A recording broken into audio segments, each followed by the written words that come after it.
ये कहानी है विश्व के सबसे बड़े महाकाव्य की, जिसमें योग है, यथार्थ है, विवेक है, परमार्थ है, सत्य ज्ञान का दिव्य प्रकाश है, आध्यात्म का महाआकाश है। ये दर्पण है हर मन के विवाद का, दृश्य है आत्मा और परमात्मा के संवाद का, मानवता का होता है जिससे उद्धार। यही है सच्ची गीता सार, अंधकार से प्रकाश की ओर।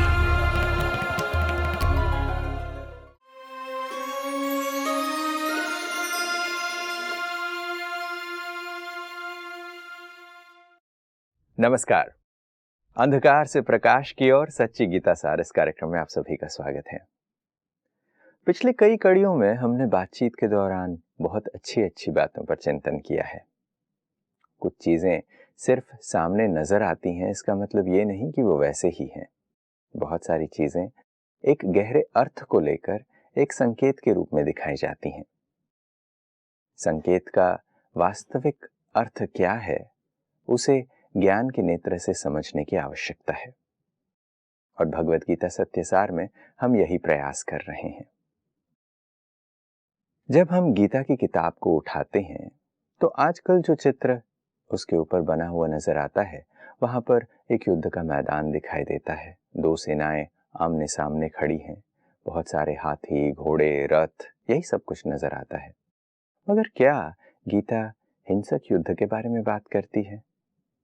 क्या गीता के अंदर के ज्ञान को जब हम पढ़ते हैं तो एक अलग प्रकार का युद्ध नजर नहीं आता? आज इसी विषय पर हम चिंतन करते हैं। हमारे साथ स्टूडियो में ब्रह्मा कुमार ब्रजमोहन भाई हैं। भाई साहब, आपका स्वागत है। ओम शांति। गीता के चित्रों को जब हम देखते हैं, खासकर आज जो गीता की किताबें प्रिंट होके आती है, उसमें बहुत ही सुंदर चित्र बने हुए हैं, और पहले ही चित्र में जो चीज दिखाई देती है कवर पेज पे, वो युद्ध के मैदान वाला चित्र नजर आता है। ऐसे ही हम युद्ध को जब देखते हैं तो युद्ध करने के लिए अस्त्र शस्त्र चाहिए होते हैं। देवी देवताओं के हाथों में भी बहुत सारे अस्त्र शस्त्र दिखाए जाते हैं। किसी के हाथ में गदा है, किसी के हाथ में त्रिशूल है, किसी के हाथ में तीर कमान है, किसी के हाथ में चक्र है। तो ऐसे अलग अलग अस्त्र शस्त्र देखने को मिलते हैं। तो ये देख के तो ऐसा ही प्रतीत होता है कि हाँ, गीता जो बताया जा रहा है, देवी देवताओं के बारे में बताया जा रहा है, वो तो युद्ध के बारे में बताया जा रहा है। ये अस्त्र शस्त्र तो युद्ध के लिए है। ये जो गीता, भगवत गीता शास्त्र लिखा गया है, ये द्वापर युग में लिखा गया है। तो द्वापर युग में विजय क्या होती है, विजय की कल्पना क्या होती है, तो सबने यही समझा हुआ था कि विजय मैंने युद्ध में जीतना, और इसीलिए उन्होंने युद्ध के शस्त्र दिखा दिए। और उसको ज़्यादा ताकतवर बनाने के लिए ये दिखाया गया है, हर जगह गीता पढ़ेंगे कि जो कौरवों के हाथ में अस्त्र शस्त्र थे वो तो सामान्य थे, नॉर्मल थे, लेकिन जहाँ भी पांडवों के हाथ में शस्त्रों का जिक्र आया है तो उसको दिव्य शस्त्र कहा गया। हर जगह दिव्य शस्त्र। यहाँ तक कि जब शंख भी बजाए तो कौरवों ने अपने अपने शंख बजाए, लेकिन अर्जुन ने और कृष्ण ने दिव्य शंख बजाए। अब ये दिव्य शब्द का बहुत अर्थ है। इसका अर्थ ये निकलता है कि जो सामान्य लोग होते हैं वो युद्ध करके, अर्थात माइट को यूज़ करके, हिंसक शक्ति को यूज़ करके चीज़ को लेने या छीनने की कोशिश करते हैं। लेकिन जो पांडव होते हैं वो इस प्रकार नहीं करते, नहीं तो दिव्य ना लिखते। तो वो उनका तरीका दूसरा है, वो विजय प्राप्त करते हैं अहिंसक तरीके से। अब विजय दो तरह हो सकती है, हिंसक से भी हो सकती है, अहिंसक से भी हो सकती है। तो भगवत गीता को पढ़ें सारी को, उसमें जिन पर विजय पानी है वो कोई मनुष्य नहीं है, यानी शरीरधारी नहीं है। गीता आध्यात्मिक ग्रंथ है। उसमें क्या कहा गया है कि काम क्रोध लोभ इनको जीतो। शुरू में काम के ऊपर तो बहुत ही जोर दिया गया है, ये तुम्हारा बैरी है, महाशत्रु है, ये बुद्धि का नाश करने वाला है। क्रोध सब जानते हैं, क्रोध कोई व्यक्ति नहीं, किसी के अंदर आ जाता है। लोभ, तो काम क्रोध लोभ को तो भगवत गीता में नरक के द्वार कहा गया, और इनको जीतो। सबसे पहले काम को जीतो, फिर बाकी जीत पाओगे। आगे चलें तो उसमें फिर नष्टो मोहा अंत में कहा गया, तो मोह भी बहुत बड़ा विकार है, तो अंत में जिस पर विजय पाई जाती है। क्योंकि कई विकार मीठे हैं, कई विकार कड़वे हैं। तो जैसे AC/DC करंट होता है ना, कोई खींच के मारता है, कोई धक्का दे के मारता है। इसमें काम विकार, मोह विकार, लोभ विकार ये मीठे हैं, और क्रोध विकार और अहंकार विकार ये कड़वे हैं, लेकिन है विकारी। जहर मीठा भी होता है। तो उनको जीतने के लिए किसी हथियार की, तीर कमान की, इस प्रकार की आवश्यकता ही नहीं है। तो वो एक जो उनके हाथ में शस्त्र बताए गए हैं वो अलंकारिक है, सिंबॉलिक है। अर्थात किसी को बताना हो कि तुम क्रोध को मान लीजिए क्षमा से जीतो, या अभिमान को तुम नम्रता से जीतो, ईगो को ह्यूमिलिटी से।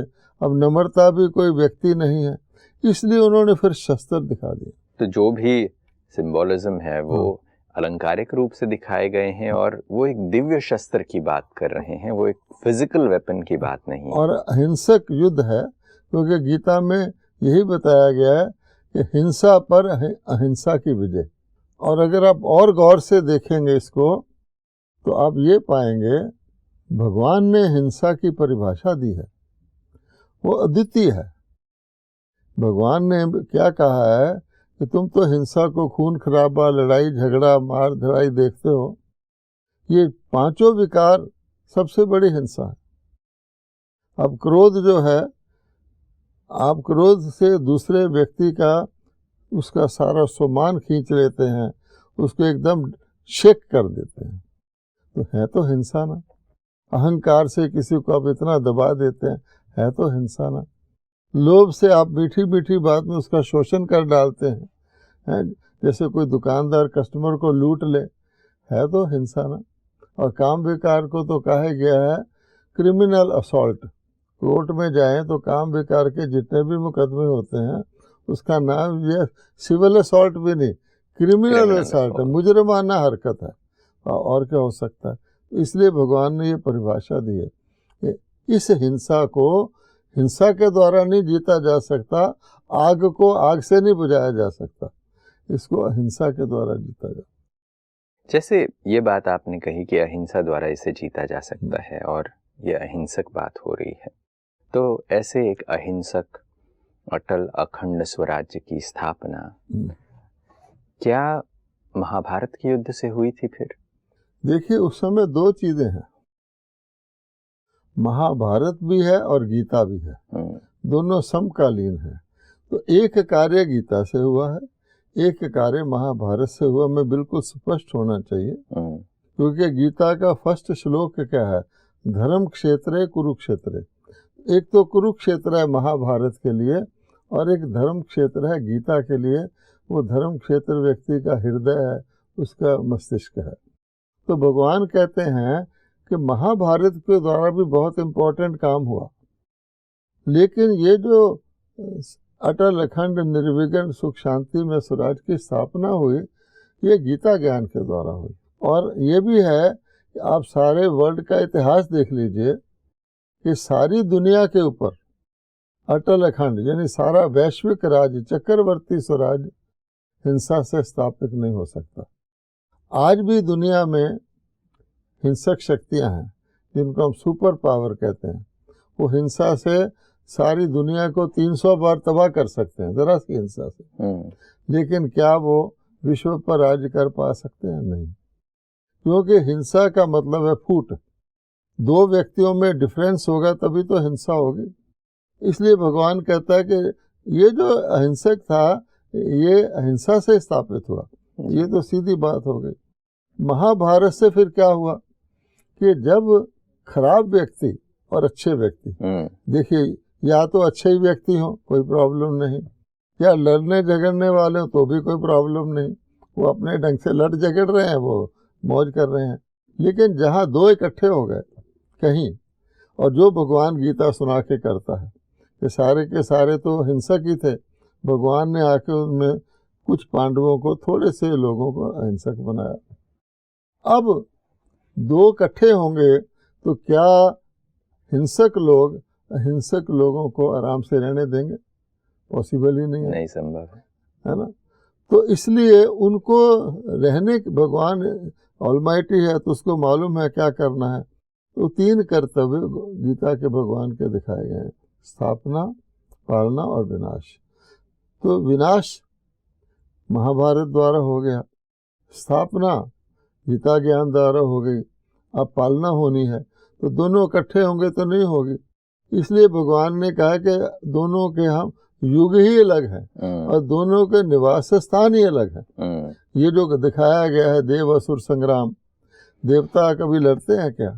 अगर 16वां अध्याय पढ़े तो अलग बताया गया कि वो अहिंसक है, वो हिंसक है। और हमेशा ऐसी कहानियों में क्या दिखाया गया है कि असुर जो थे गड़गड़ गड़गड़ करते आकाश की ओर जा रहे हैं लड़ने के लिए देवताओं से। दोनों के युग भी अलग है, काल भी अलग है। तो ये बड़ी इम्पोर्टेंट बात है कि पालना भगवान किसकी करता है। अगर आप कोई पौधा लगाएं और उसके साथ घास फूस भी हो, आप उसको पानी फर्टिलाइजर देना शुरू कर दें तो पौधा तो दब जाएगा और घास फूस निकल आएगा। तो भगवान ऐसा तो वो नहीं करेगा ना। जैसे रामलीला में आप देखेंगे, बच्चों से देखो तो रावण ही दिखेगा उनको, नाम रामलीला है, राम तो दिखाई नहीं पड़ता। इसलिए भगवान कहते हैं कि उनको ठिकाने लगाने के लिए, उन लोगों को सेपरेट करने के लिए महाभारत है कि देखो परमात्मा तो सबका पिता है। वो कहते देखो तुम अशांत हो गए हो, तुम लड़ झगड़ शांति के लिए रहे हो, लड़ने झगड़ से शांति नहीं होती। आज की दुनिया को देख लीजिए, सारे देश युद्ध की तैयारी कर रहे हैं, किस लिए? शांति के लिए। इतनी भी कॉमन सेंस नहीं है तो बड़े समझदार, करोड़ों रुपया खरीदते हैं, क्या युद्ध से शांति हो सकती है? लेकिन ऐसे हैं तो भगवान कहते हैं ऐसे नहीं होगी, मैं तुम्हें शांति देता हूँ। इसलिए जो कहा गया गॉड द लिबरेटर, वो लड़ने झगड़ने वाले भी तंग है, एक जीत लेता है फिर दूसरा उससे और शक्ति कर लेता है। ये तो सिलसिला चलता ही जा रहा है, आगे देखिए अब क्या हालत हो गई। इसलिए भगवान कहते हैं उनको मैं लिबरेट करता हूँ महाभारत के द्वारा, शरीरों से छुड़वाकर और उनकी आत्माओं को प्योरीफाई करके परमात्मा परम धाम में ले जाते हैं। बाकी कौन बचे? जिनको भगवान ने गीता ज्ञान सुनाया, उनको भगवान फिर पालना करवाते हैं। जी, गीता में बहुत सुंदर बात कही जाती है कि परित्राणाय साधूनाम विनाशाय च दुष्कृताम धर्म संस्थापनार्थाय संभवामि। यानी जो दुष्कृत को करने वाले हैं, जो हिंसा करने वाले हैं, जो संसार में अशांति फैलाने वाले हैं, उनका विनाश भी होगा और धर्म की स्थापना भी होगी साथ में। अहिंसक की बात होती है, इस पर बहुत सारे लोगों को ऐसा लगता है कि अहिंसा से कैसे विजय पाई जा सकती है, अहिंसा से स्वराज्य कैसे स्थापन हो सकता है? क्योंकि आप जैसे कह रहे थे, आज की दुनिया में हम यही समझते हैं कि युद्ध करके किसी पर कंट्रोल कर लो, किसी पर शासन स्थापित या आधिपत्य स्थापित कर लो, तो फिर ये हो सकता है। मगर अहिंसक तरीके से कैसे संभव हो सकता है? सबसे बड़ी शक्ति अहिंसा की है। जैसे हम कहते हैं आज की दुनिया में कहो कि सच बोल के कौन जी सकता है, झूठ बोल के सब जी सकते हैं। तुमने ये किया नहीं किया छुट्टी, तुमने मान लिया मैंने किया तो तुम फंसोगे, सच कोई बोलता ही नहीं जी। इसी प्रकार से जब और एग्जाम्पल ले लें तो सूर्य की ले लें, क्या दिन रात को बत्तियां जगाने से चढ़ता है या चांद सितारों से चढ़ता है या सूर्य से चढ़ता है? सूरज के आने से चढ़ता है। सूर्य आने से ऑटोमेटिकली अंधकार समाप्त हो जाता है। सत्य में अहिंसा एक अंग है सत्य का। और आज भी हम कहते हैं कि गांधी जी ने सत्य और अहिंसा के आधार पर ब्रिटिश आज़ादी, ये तो कम आज की बात है, तो उन्होंने हथियार नहीं उठाया क्योंकि सत्य में शक्ति है। तो भगवान में शक्ति है। तो परमात्मा कहते हैं कि जो ओरिजिनल ताकत है वो प्रेम की है, नफरत उसका विकृत रूप है। तो नफरत से लड़ाई झगड़ा होगा। ओरिजिनल ताकत सत्य की है और असत्य उसका विकृत रूप है। इसलिए ओरिजिनल में कोई आ जाए तो फिर उसको दूसरे घटिया तरीकों की आवश्यकता ही नहीं रहती। ये बात आपने बहुत स्पष्टता से बता दी कि अहिंसा से ये बात होती है, और गीता में इसी अहिंसक चीज़ के बारे में बताया गया था कि ऐसी अहिंसक युद्ध है कि मनोविकारों पर जीतो।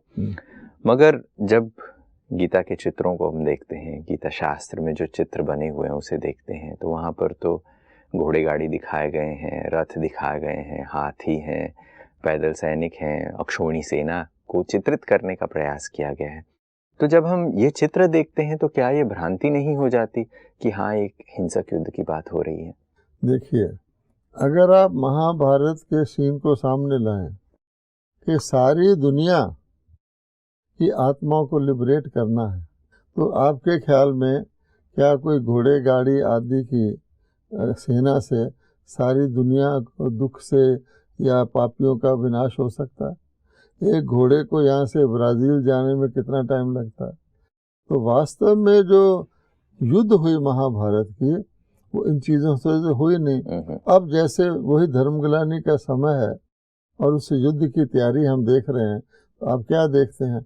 आजकल सेनाओं से लड़ते हैं या पायलटलेस प्लेन आ गए हैं, ड्रोन आ गए हैं, मिसाइल्स आ गए हैं। अब यहाँ बैठे 7 मिसाइल इकट्ठे छोड़ सकते हैं तो 7 जगह तबाही कर सकते हैं। तो विश्व का 800 करोड़ आत्माओं का विनाश, शरीरों को छुड़वाना और सारे विश्व को तमोगुणी तत्वों को चेंज करना, जिससे एकदम उथल पथल ना होगी तो हो नहीं सकता, जिसको हम प्रलय कहते हैं। तो क्या प्रलय जो है हाथी घोड़े से आती है? नहीं। तो वो जो सिंबोलिज्म दिया गया है उसके अंदर भी वास्तव में आध्यात्मिक अर्थ है। अध्यात्म के पाथ पर बहुत जो प्रवीण होते हैं उसको महारथी कहा जाता है, उसको उन्होंने हाथी से मुशाबत दे दी है। और जो दूसरी सेकंड डिग्री के होते हैं उसको घोड़े सवार कहा जाता है। शतरंज में भी ऐसा ही होता है शायद। और उसके बाद पैदल सेना भी होती है।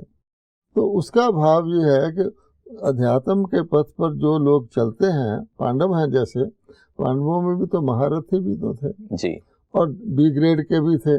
उसलिए कहा गया है कि प्यादा प्यादा मैंने वो भी देवता बन जाते हैं लेकिन सतयुग में जाके प्रजा बनेंगे। और जो बीच वाले हैं वो रॉयल प्रजा बनेंगे या बहुत अच्छे धनाढ़ बनेंगे। टोटल जीतने वाले हैं वो महाराजा महारानी बनेंगे। उनको इस तरह से कहा गया, महारथी, घोड़े सवार, प्यादा, उनसे जिक्र किया गया। इसमें घोड़े का कोई कनेक्शन नहीं, घोड़े सवार का है। बिल्कुल, हाथी का नहीं है। हाथी सवार का है। जी। और ये जो युद्ध की बात दिखाई जाती है कि तीर कमान से युद्ध, आज ही हम तीर कमान से नहीं युद्ध करते। और अगर संसार के परिवर्तन की और जो अधर्मियों के विनाश की बात हो रही है, अगर उस महाभारत में भी वो एक सांकेतिक रूप में दिखाया गया कि एक युद्ध होगा और उस युद्ध में महाविनाश होगा।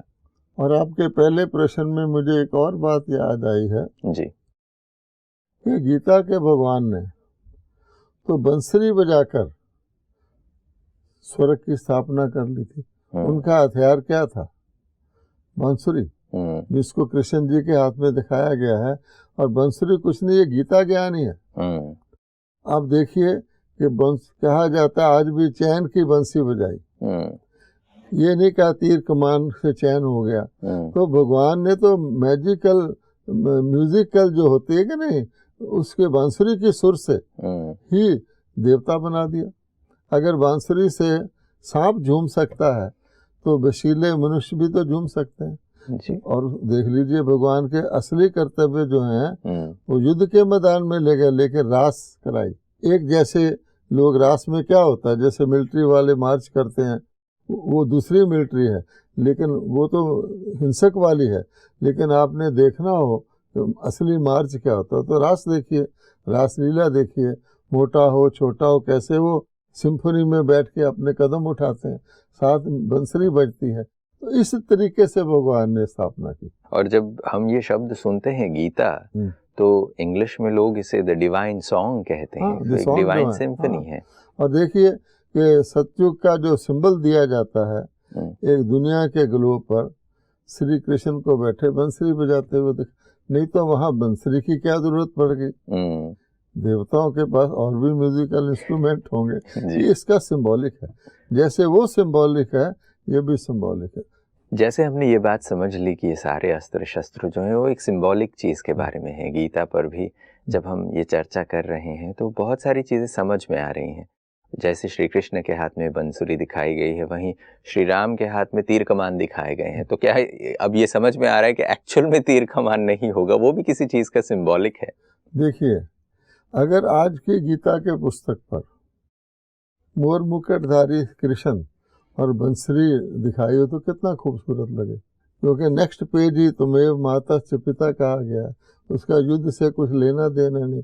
सारी गीता में कहीं तीर कमान की बात नहीं। अब ये जो तीर कमान का ये भी सिंबॉलिक है। आप सोचिए, सूर्यवंशी देवता उसके हाथ में बंसरी और चंद्रवंशी देवता उसके हाथ में तीर कमान। ना केवल तीर कमान बल्कि वो सिंहासन पर बैठे हैं तब भी तीर कमान धारण किया हुआ। इसका मतलब तो ये हुआ, ये सिंबॉलिक ही है ना। अगर कोई राजा मान लो लड़ने वाला भी है तो सिंहासन पर थोड़ी तीर कमान लेके बैठेगा, कहीं युद्ध होगा बात होगी तो उठाएगा, कहीं रखा हुआ होगा। ये सिंबॉलिक तो है ही।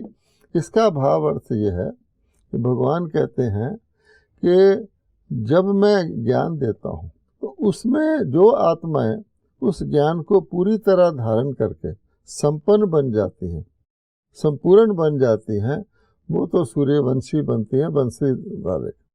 जो युद्ध करती हैं, अर्थात वो युद्ध नहीं, मान लो काम विकार से युद्ध हो रहा है, क्रोध से हो रहा है, अभिमान से हो रहा है, कभी जीत रहे हैं कभी हार रहे हैं, तो जो पूरी परमात्मा की डायरेक्शन नहीं फॉलो करते। युद्ध में जख्मी कौन होता है? जो किसी न किसी प्रकार का चूक करता है, उसका सिंबल दिया गया है। वो भी देवता बने, क्योंकि भगवान कहते हैं मेरे सेना में जो आ गया देवता जरूर बनेगा। लेकिन देवताओं में भी श्रेणियां हैं। जैसे देवताओं के सतयुग के पहले राज में भी श्रेणियां हैं, महाराजा भी है, प्रजा भी है, लेकिन यथा राजा तथा प्रजा है। इसी प्रकार से फिर आगे भी दुनिया तो नहीं जानती कि सतयुग में, वो तो कह देते लाखों साल का सतयुग था। अच्छा, उसमें कितने महाराजा महारानी हुए होंगे, लाखों, उसकी कोई हिस्ट्री है? अगर लक्ष्मी नारायण भी कह दें जो भगवान बताता है तो वो समझते हैं एक ही लक्ष्मी नारायण शायद 1250 साल राज्य करते होंगे। तो भगवान बताता है उनकी भी 8 गद्दियां चलती हैं। इसी प्रकार से राम सीता है, तो जो थोड़े इनकम्प्लीट रह गए, है ना, जैसे दुकान पर भी सेकंड्स होता है कि नहीं, सेकंड सस्ता माल होता है, एक जैसा होता है, थोड़ा बहुत डिफेक्ट होता है, उनका सिंबल है। तो गीता में जो भी चीजें बताई जा रही हैं, हथियार की बात हो रही है या युद्ध की बात हो रही है, उसमें एक बहुत ही गहरा सिंबोलिज्म है। शस्त्र अलंकारिक हैं, वो दिव्य शस्त्रों के द्योतक हैं, और जो युद्ध की भी बात हो रही है उसमें अलग अलग प्रकार हैं और उसे डिनोट करने के लिए बहुत कुछ दिखाया गया है। आज इस कड़ी में बहुत ही सुंदर चर्चा हमने की है, मगर समय को देखते हुए यही विराम लेना होगा। आप आए, समय निकाला, इसके लिए आपको बहुत बहुत धन्यवाद। नमस्कार। ओम शांति। दोस्तों, अंधकार से प्रकाश की ओर सच्ची गीता सार में आज हमने गीता के अंदर वर्णित युद्धों के बारे में गहराई से चिंतन किया है। महाभारत और गीता को दोनों समकालीन देखा जाता है, मगर गीता एक अहिंसक युद्ध की बात करती है। अपने आप पर, अपनी कमजोरियों पर विजय प्राप्त करने, मनोविकारों पर विजय प्राप्त करने की बात होती है, और उस मनोविकारों को जीतने से हम देवतुल्य बन जाते हैं, दैवी संपदा आ जाती है। ये परमात्मा का कर्तव्य है कि वह अधर्म को विनाश कर सत्य धर्म की स्थापना, एक बेहतर विश्व की स्थापना करते हैं। बहुत ही रोचक विषयों पर आज चर्चा हुई है। कुछ और विषयों को लेकर फिर हाजिर होंगे। तब तक के लिए नमस्कार।